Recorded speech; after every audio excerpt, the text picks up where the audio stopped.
Good morning, praise the lord. ઈશ્વરનો આભાર માનતા આવો આજનું વચન જોઈએ અને આજના વચન અને ટૂંકા મનન દ્વારા દિવસની શરૂઆત કરીએ. ઈસુએ તેને કહ્યું કે પુનરુત્થાન તથા જીવન હું છું.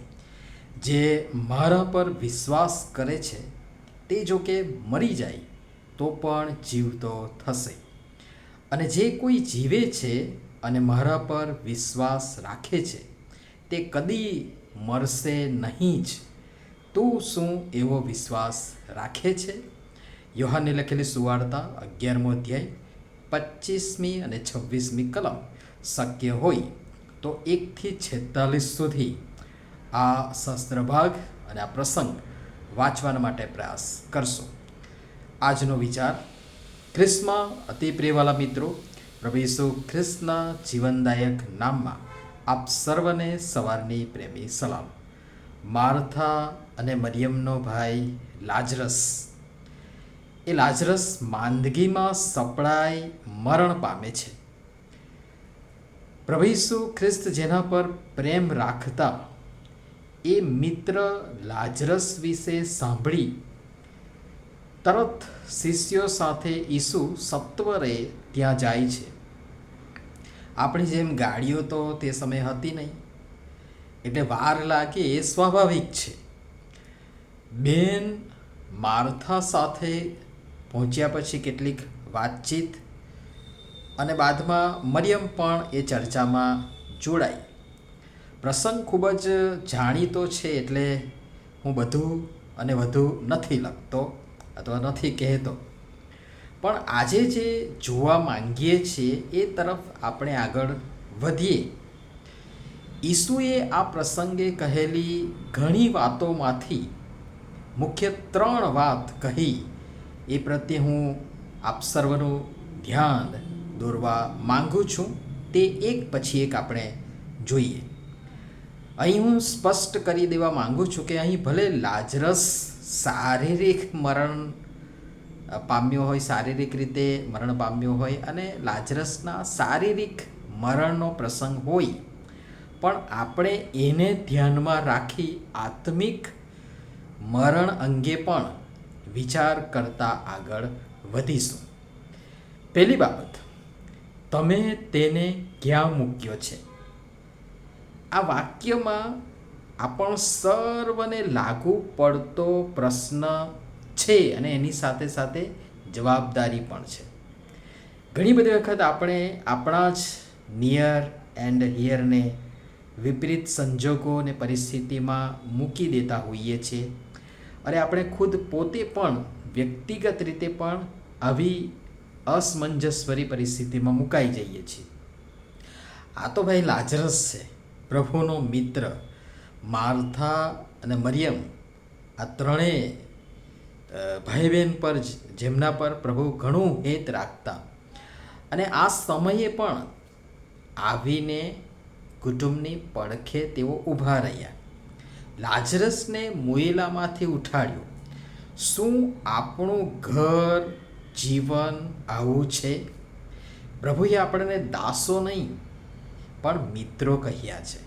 શું આપણે એ મિત્રો કહેવાવાને લાયક છીએ? શું આપણે એવા મિત્રો બન્યા કે પ્રભુ આવીને આપણને આવી પરિસ્થિતિમાંથી બહાર લાવે? હવે જે પ્રશ્ન છે તે એ કે તમે તેને ક્યાં મૂક્યો છે?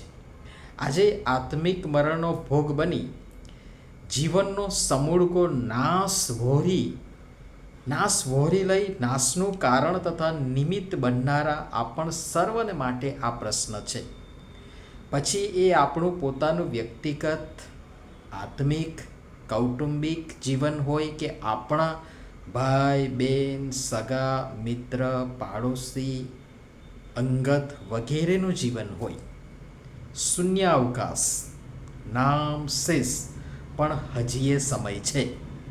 પ્રભુને જણાવીએ, પ્રભુને કહીએ, પ્રભુને બતાવીએ કે આપણે તેને ક્યાં મૂક્યો છે, ક્યાં મૂક્યું છે, ક્યાં મૂકી છે, ક્યાં મૂક્યો છે. એ પછી આપણે પોતાનું જીવન હોય કે બીજાનું કંઈક પણ હોય. બીજી બાબત છે પથ્થરને ખસેડો. કેટલી વાર આપણે આપણા વ્યક્તિગત જીવન અથવા બીજાના જીવનની આગળ, આત્મિક જીવનની દોડની આગળ આપણે પોતે અથવા તો આપણા જીવનની આગળ બીજા આવા પથ્થર એટલે કે અડચણો, અવરોધો, પ્રશ્નો મૂકી બંધ કરી દેતા અથવા તો દેવાતા હોય છે. પ્રભુ કહે છે પથ્થરને ખસેડો. પણ આપણે એ પથ્થર ખસેડી પ્રભુને તેમનું કાર્ય કરવા દઈ, તેમનો ચમત્કાર, તેમનું સામર્થ્ય, તેમનો પરાક્રમ, તેમનું મહિમા જોઈ વિશ્વાસમાં દ્રઢ અને મજબૂત થઈ તેમનો મહિમા પ્રગટ કરવાને બદલે સામી દલીલ કરીએ છીએ. સ્વાભાવિક પ્રમાણે પ્રભુ હવે તો તે ગંધાતો હશે, કેમ કે આજે તો તેને 4 દાડા થયા. ભલે 4 દાડા થાય, 4 વર્ષ થાય કે આખી જિંદગી ચાલી જવાને હવે અંતે આવીને ઊભા હોઈએ. જે તે સમયે પ્રભુને બધું સર્વસ્વ સોંપી દો અને તમે પણ દેવનો મહિમા જોશો. ત્રીજી અને છેલ્લી બાબત, એના બંધન છોડી નાખો અને તેને જવા દો. આજે માણસ વિવિધ પ્રકારના બંધનમાં છે.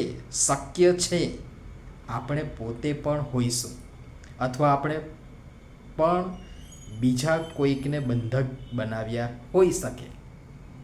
એ જાતના બંધનોને તોડી નાખો, છોડી નાખો ને જે તે વ્યક્તિને અથવા તો આપણે પોતાને પણ જવા દો પ્રભુની પાસે, એના માર્ગમાં, વિશ્વાસમાં. પણ એ ક્યારે શક્ય બનશે? જ્યારે આપણે ખુદ બંધન મુક્ત હોઈશું અને ત્યારે પરિણામ સ્વરૂપ આપણે પોતે પણ પ્રભુ પરના વિશ્વાસમાં, પ્રેમમાં દ્રઢ અને મજબૂત બનીશું. અને સાથે સાથે આ અનુભવનારા, આ જોનારા અન્ય ઘણા પણ પ્રભુ ઈસુ ખ્રિસ્ત પર વિશ્વાસ કરશે. પ્રભુ સમજવા પણ સર્વેની સહાય તથા મદદ કરો. નમ્યે પ્રાર્થના કરીએ.